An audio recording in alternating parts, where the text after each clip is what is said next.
Okay, grade 8. We are now in multiplying rational algebraic expressions.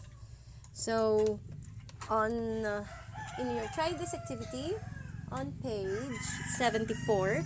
So, in multiplying or dividing rational expression, you still apply the concept of factoring.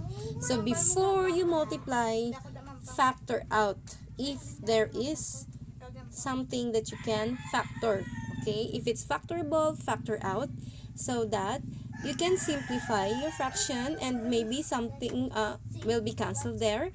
A common factor might be cancelled, which will simplify your fraction so that when you multiply, it's in simplest form already. So remember the rules in multiplying fractions: numerator times numerator, denominator times denominator. But remember, when we multiply, before we multiply, we try to simplify. So, in the denominator, so it's factorable. The common factor, of course, is 3. The GCF, 3xy. Smallest exponent for x and y is 1.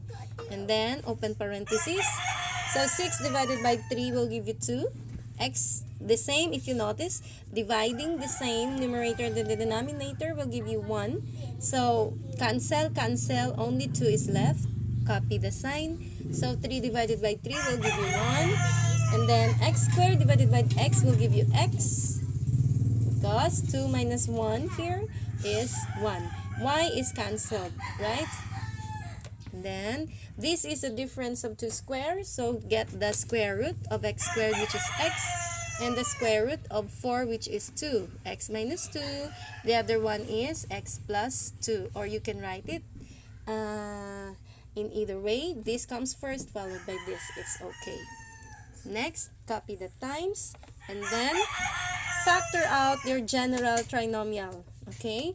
So, it's not a special product, so factoring, of course, by trial and error. So, what are the factors of 2 so that when you add them, it will give you 3.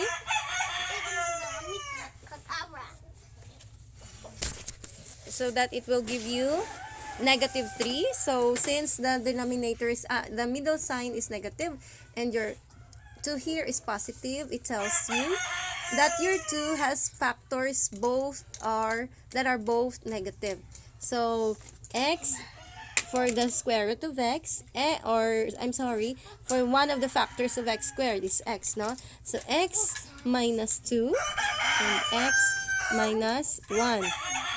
So, because 2 has only 2 factors, 2 and 1, right? So, all over, copy this one. It's not factorable anymore.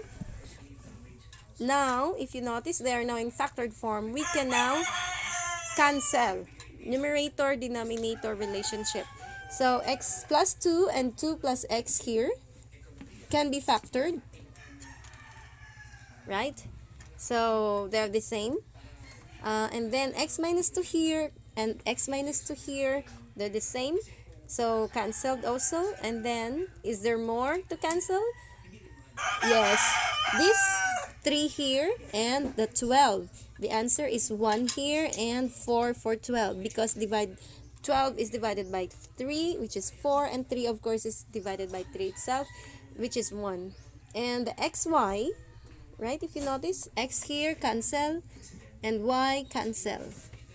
Now, what is left? Your final answer, there's only one factor left, and that is x minus 1. You don't have to write the parentheses anymore. Sorry, we still have 4 in the denominator. Okay, there you go.